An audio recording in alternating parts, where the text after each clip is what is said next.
You're not responsible for where you come from, but you are responsible for the choices you make about where you're going. The sentence that Ms. Schabusiness gets, which in light of these charges is going to be a life sentence, the offense in this case can't be overstated. This crime offends human decency, it offends human dignity, and it offends the human community. It really does. When someone loses their life needlessly, it's tragic. It really is. When life is taken from a person in the fashion that it was in this case, where the victim's remains are cut up and packaged in containers, it's difficult to identify a human nature in those activities. It really is. It's very troubling. That this behavior seems so removed from the human community as to be unpredictable. Mutilation of a corpse, going to impose life imprisonment without the possibility of extended supervision.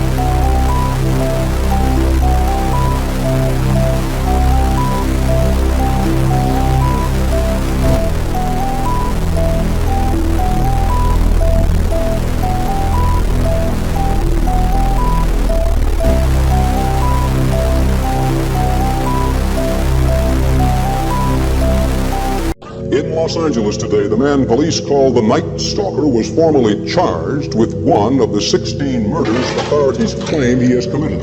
25-year-old Richard Ramirez is innocent until proven guilty by the state, but he could face the death penalty if he is convicted for last May's murder of a man in Monterey Park. Ramirez also has been charged with 7 lesser crimes ranging from sexual assault to burglary.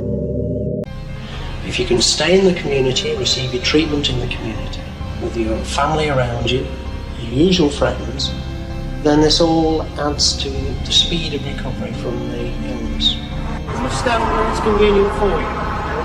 Sorry, Doctor. Can you stand where you'd like me to stand? Right. Sorry, Billy, I did. It's possible for you to... I was standing there. Would it be possible for you to sort of come and get something out of your car and then go back in? I've been advised to stand and let you take a photograph and then go back. And I'm sure you've had enough time to take a decent photograph. Is it possible for you just to say anything at all? Back into surgery, to do my surgery. You have said you have nothing to hide, sir.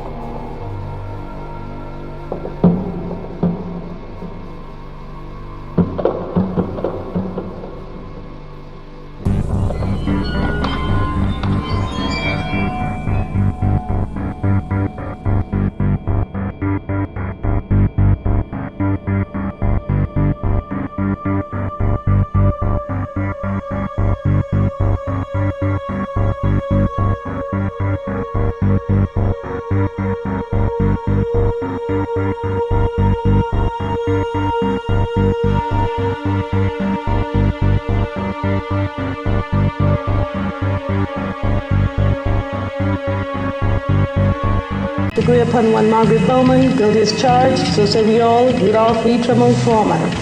Ted Bundy sat there calmly, silently, as the guilty verdict was read.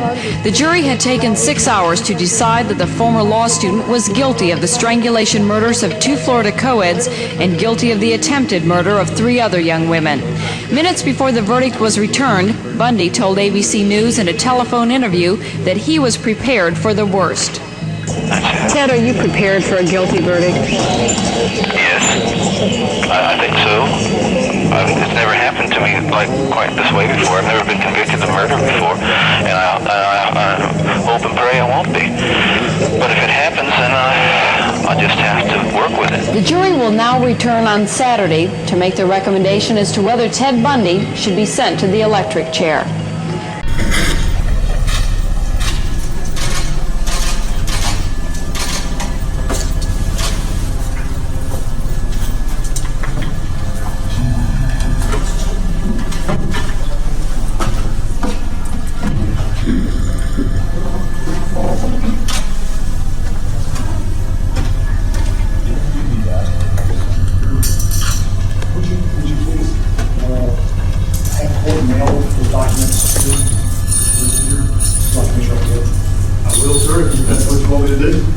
You want me to copy him, or you want your copy to go to him?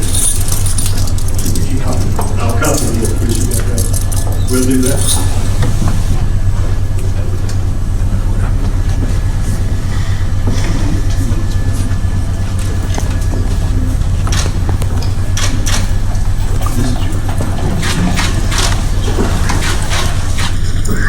You grew up in New Albany in this state. What was your childhood like? Like everybody else's. I had a good childhood. I mean, everybody thinks when you do the type of stuff I done, cutting them up and, all that kind of egregious stuff, they think automatically, for some reason, that it's because you had a bad childhood, you was molested, or you asked you if you started fires and all that stuff. I didn't do none of that. You didn't?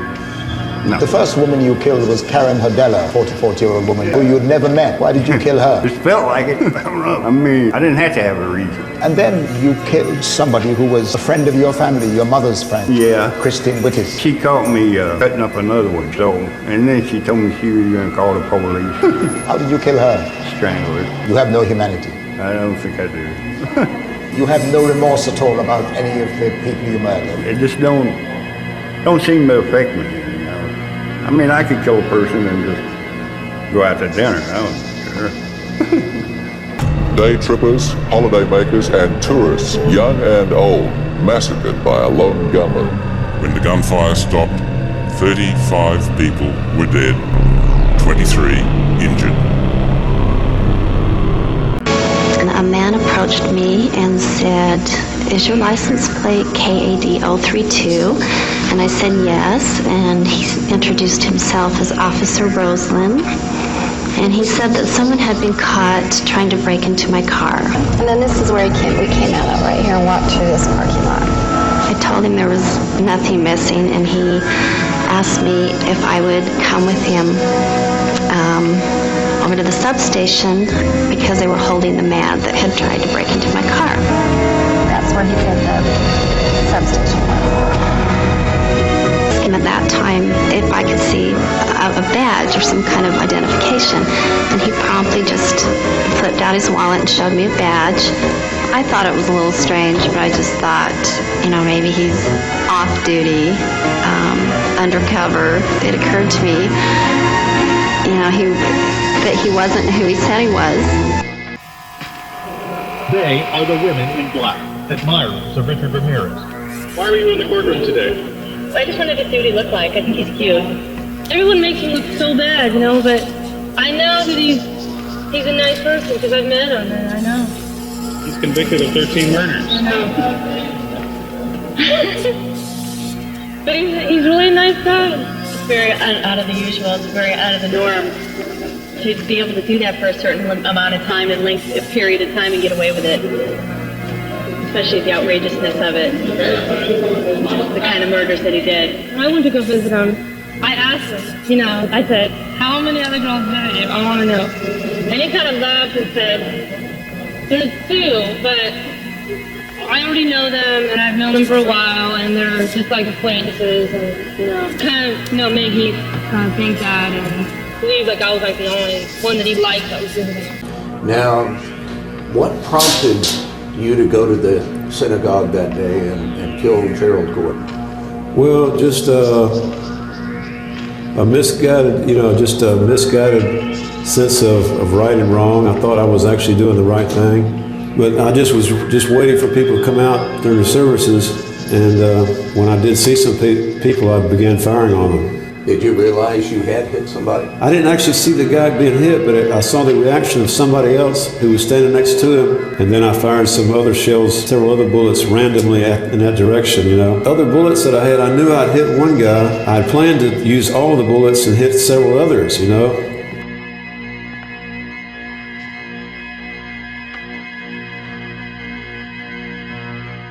Joel Rifkin. When you were strangling, were you looking at them? Some I was, some I wasn't. Some I was holding down, some I was looking out the window.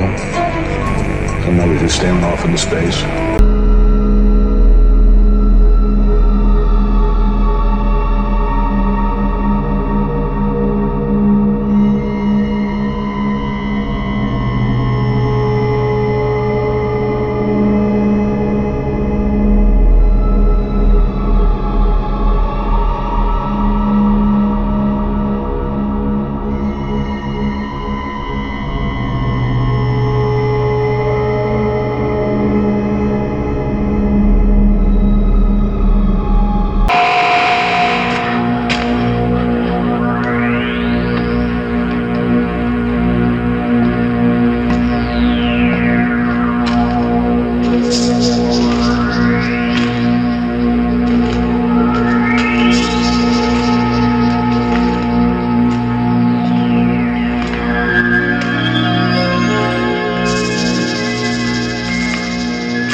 most humans have in them the capacity to commit murder.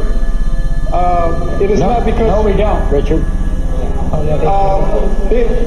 They choose not to, not because they are morally superior, as they so commonly claim, but because they are imprisoned in a web of responsibilities, commitments, beliefs, and sentiments.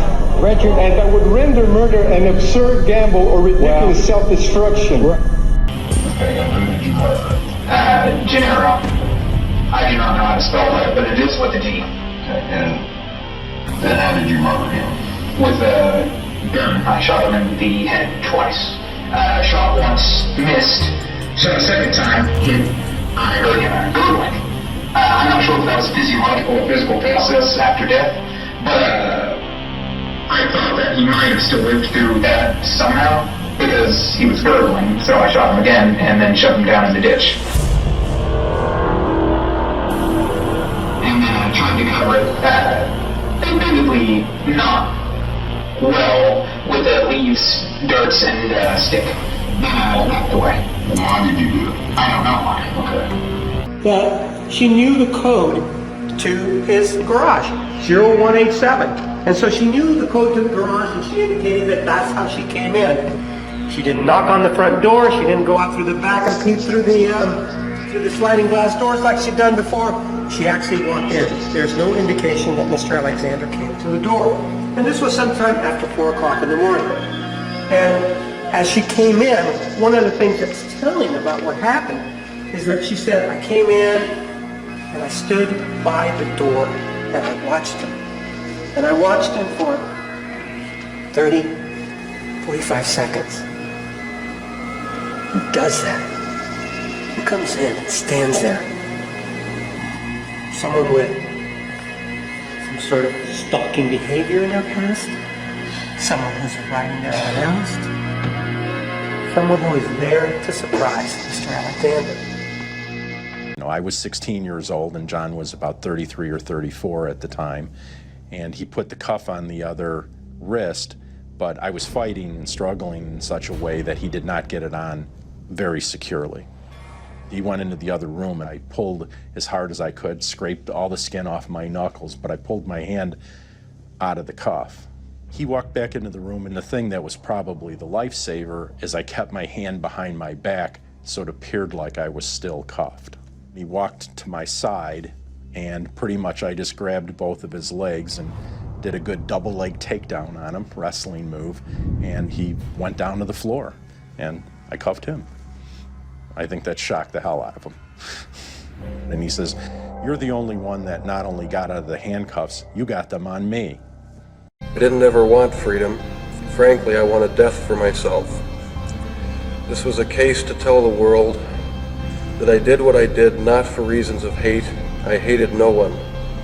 I knew I was sick or evil or both. Now I believe I was sick. I should have stayed with God. I tried and failed and created a Holocaust. And if I could give my life right now to bring their loved ones back, I would do it. I am so very sorry. I deserve whatever I get because of what I have done. This is Joe Metheny, a serial killer claiming to have killed 13 people. He would get his victims and then mix their flesh with animal meat to sell as burgers at his fast food stand. He said the only time he felt vaguely guilty was when children ate the sandwiches. But even then, Metheny justified his actions by telling himself it was their parents' fault for being so stupid and allowing them to eat it. He was found dead in his cell at the Western Correctional Institution in Cumberland, Maryland, 2017.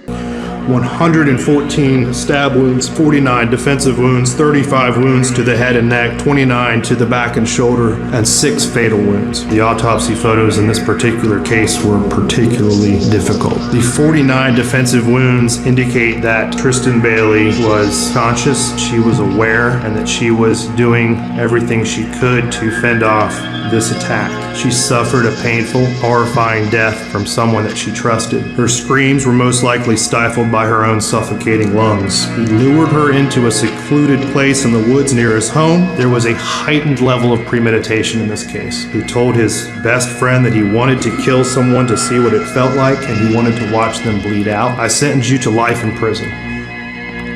3 facts about world's youngest serial killer. Fact 1. 7-year-old Amarjit Sada is believed to have murdered 3 people and all his victims were under the age of 7. Fact 2. His third victim was a 6-month-old baby girl. After an investigation, he admitted that he hit her with bricks and strangled her, and even led the police to the location where her body had been found. When talking to the police, he showed no remorse and even smiled. Fact 3. A child cannot be jailed under Indian law, so Sada was thought to have been detained in a children's home until he was 18. It is believed he was released in 2016 and his current whereabouts are unknown. 3 disturbing facts about Ted Bundy. Fact 1. Ted Bundy killed over 30 women between 1974 and 1978, and while he admitted to killing these 30 women, reports show that he might have killed at least 90 to 100 women through these years. Fact 2. Bundy claimed to revisit the places where he kept victims' bodies. Upon revisiting them, Bundy would burn the bodies, then perform sexual acts with the dead women. Fact 3. Bundy trained for his killing sprees. He even had what he called an off-season where he would pick up different women and then let them go to keep his skills fresh.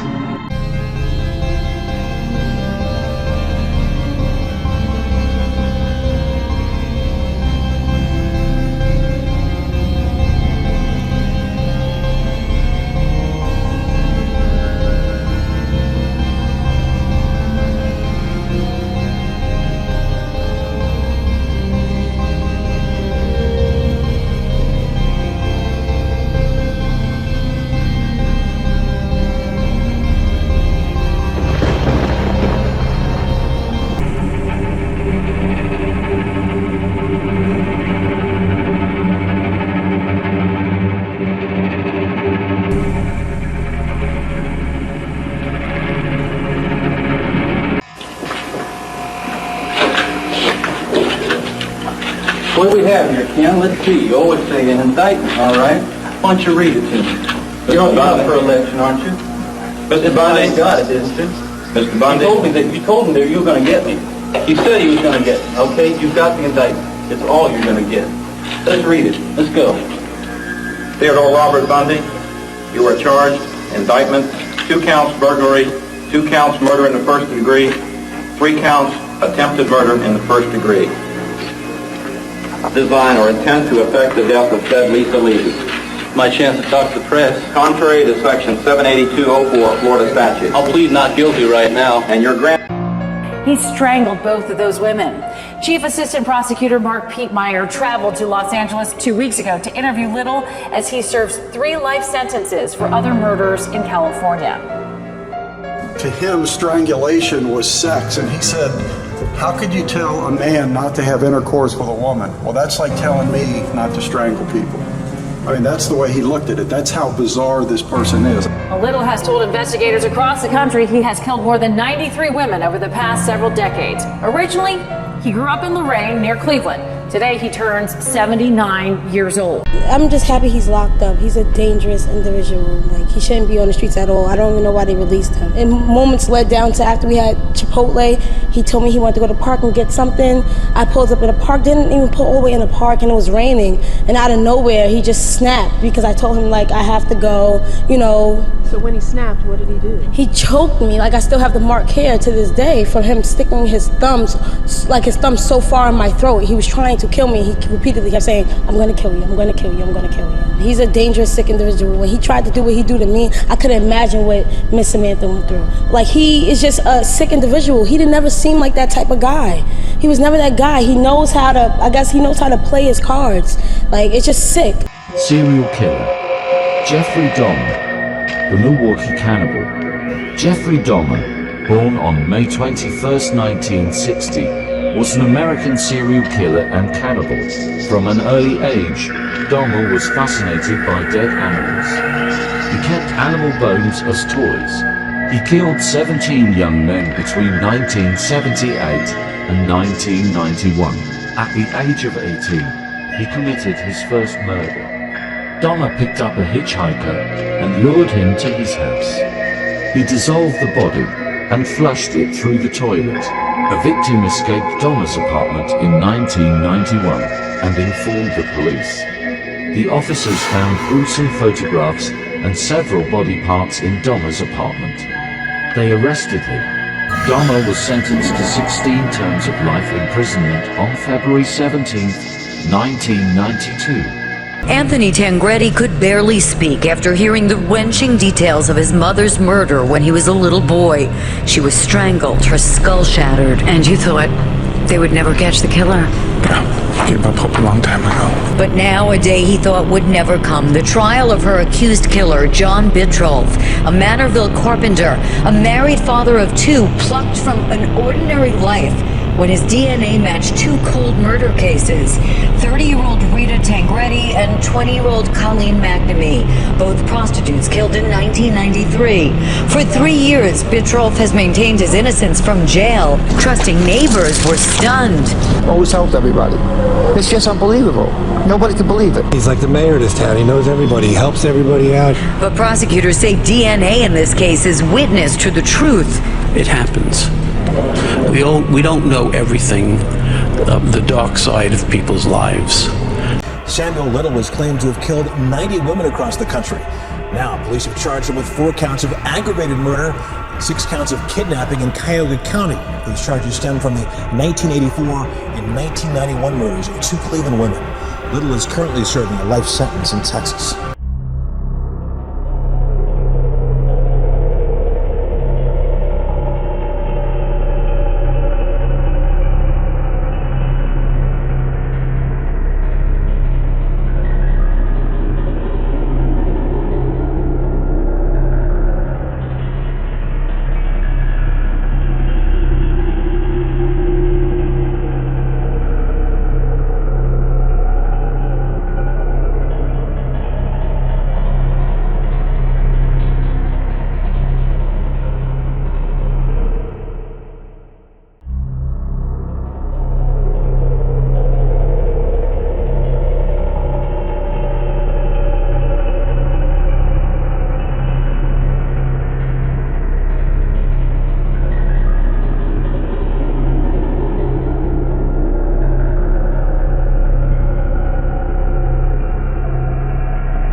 Ted told me things that he's never told anybody before. But like Ted, well, like he told me he killed more than 100 people, and not only women, which that's new.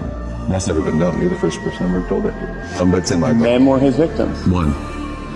He's first. Were you ever scared of him? Yes. Really? Yeah. Well, and I've actually kind of got more scared after putting things together the last couple of years, writing about it. And I was talking to people who introduced me to Ted and how I got involved with Ted. And I now believe that Ted actually chose me. And I found out that he researched me. He knew where I lived. He knew what kind of clothes I had. He knew what kind of cars I had. He knew the women I was dating were the same kind of women that he was murdering. Larry Eiler, that Terre Haute man called by some police a suspect in a string of homosexual murders, is making another court move against police. He's already filed this civil rights complaint seeking $250,000 from several Indiana and Illinois police officers on grounds that they violated his rights by arresting him, searching his truck and this house on Keene Lane in Terre Haute where he'd stayed, all without cause. Tonight, Eiler's attorney tells us he's filing a new motion in the case, asking the police be made to turn over their notes and any lab tests they may have on him, that they be made to give back address books he says they took from him, and be made to stop contacting people listed in those books. Police tonight say they're looking for a man from Chicago, believed to be in Kentucky, who they say might help identify the killer. The last remaining unidentified victim of John Wayne Gacy. His name is Francis Wayne Alexander. Sheriff's police say Gacy killed 33 men and teenage boys in the 70s. He was executed in 1994. Alexander was found in Gacy's crawl space in 1978. Was finally identified recently using his DNA in a genealogy website. Researchers narrowed it down to Alexander's parents. Once we've identified a potential family or candidate, we're looking for all of their children, whether there's any proof of life on them after the time of death of the John or Jane Doe that we're working on. And it seemed like Francis Wayne Alexander was the most likely candidate. From there, police were able to confirm it. They say Alexander was killed in 1976 or 77 at the age of 21 or 22. 5 more victims are still unidentified. I am not sorry for something I didn't do, and I am not sorry for the things I did do. Mr. O'Neill, listen, stop, listen to me. You're not going to raise your voice again. I'm not going to raise my voice again. Understand, young. Thank you.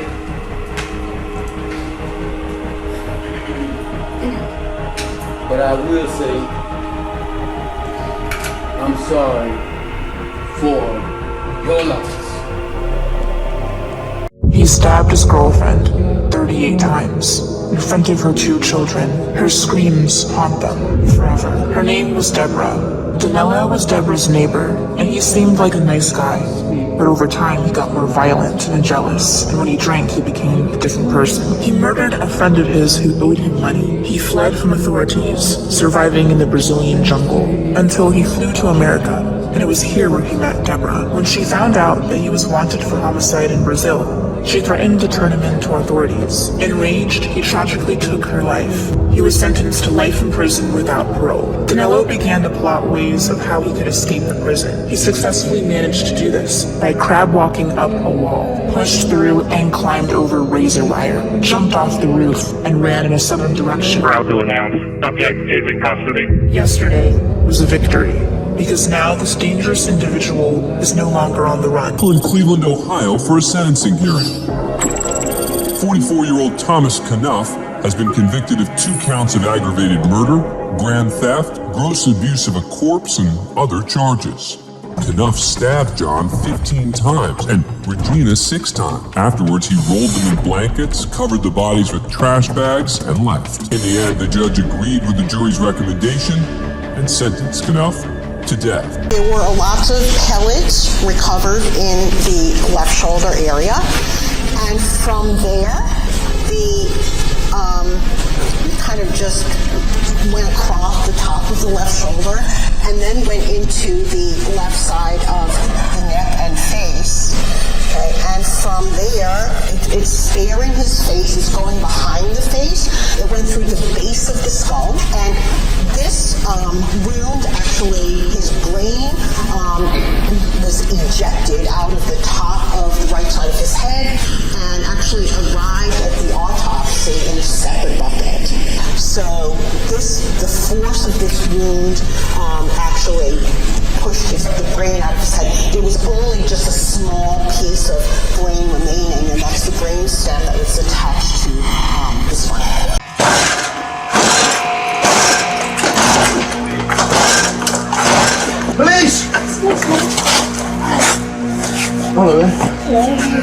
Gemma, do you want to come out? Yeah, sure. Alright. Hand just over to your hands. Alright, Gemma, at this moment, I'm arresting you on suspicion of murder. Okay? You don't have to say anything, but it may have a defence if you mention one question, something which you later rely in court. Anything you do say may be given evidence, okay? Once you're in the cuffs. Okay, explain everything to you. Okay? Should I get some shoes? If you want to one sec. Who's inside at the moment? Mother. Your mother? Okay. If you want to... Oh, can someone lift that up? Yeah. Let's step back inside. Is anyone else inside? Just your mum? Yeah. There is someone else inside, no, just your mum? Just my mum, yeah. Alright, do you want to... Should I bring her or... Bring her in. Bring her? For a minute. Right, we're just going to come in for a sec, okay? Mr. Murdaugh, I sentence you to the State Department of Corrections on each of the murder indictments in the murder of your wife, Maggie Murdaugh. I sentence you for the term of the rest of your natural life.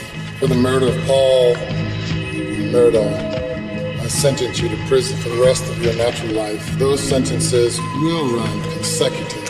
Under the statute involving possession of a weapon during a violent crime, there is no sentence where a life sentence is imposed on other indictments. That is the sentence of the court, and you are remanded to the State Department of Corrections. And officers may carry forth on the imposition. Aged care worker and student nurse Jasmine Kaur was in the prime of her life, but died in the most horrific and cruel manner, buried alive while she was conscious. The 21-year-old was abducted from her workplace in March 2021 by her ex-boyfriend, Tarakjot Singh. She was blindfolded, restrained with cable ties and duct tape, and driven either in the back seat or boot of his car to Hawker in the Flinders Ranges. Singh had dug a shallow grave by the side of the road. The prosecutor said Jasmine inhaled and swallowed soil that made its way as far as her lower esophagus. She was actively breathing and swallowing soil while she was alive. She had to have been aware in those moments of the hopelessness of her situation. The chilling details were heard in court by her grieving family and her killer's relatives. In court after an admitted killer's caught on camera smiling during his sentencing. A judge, fed up with that casual attitude, stopped the proceedings in a surprising move. Donta Wright sat in court smiling and nearly laughing as a mother shed tears for her son, shot and killed by Wright. Isabella Guzman now facing first-degree murder charges. She was charged with first-degree murder after stabbing her mom about 79 times in the face and neck at this house in Aurora. The 18-year-old smirked at the camera as she stood up and walked to the defense table this afternoon, her arms and legs shackled. After the judge read the complaint against her, she looked over, stared at the camera, and motioned to the area under each of her eyes with her index finger. Court documents indicate that Isabella Guzman had a contentious relationship with her mom, and that her mom was concerned enough that she called police on August 28th. They came to the house and told Isabella that her mom could kick her out for her behavior. It seemed to calm her down. But later that evening, after her mom went upstairs to take a shower, Guzman's stepdad heard a thump, ran upstairs, and saw blood oozing out from under the bathroom door. Court documents indicate that he later saw Guzman exit the bathroom with a knife in her hand, staring straight ahead. In 1991, the revelation that he had eaten or otherwise defiled some of his victims revolted the nation. Jeffrey Dahmer met his death this morning while working as a janitor, cleaning a prison bathroom. Another inmate is suspected of beating him to death at this prison in Wisconsin. Authorities here say Dahmer died of massive head injuries. A second inmate injured in the attack is in critical condition.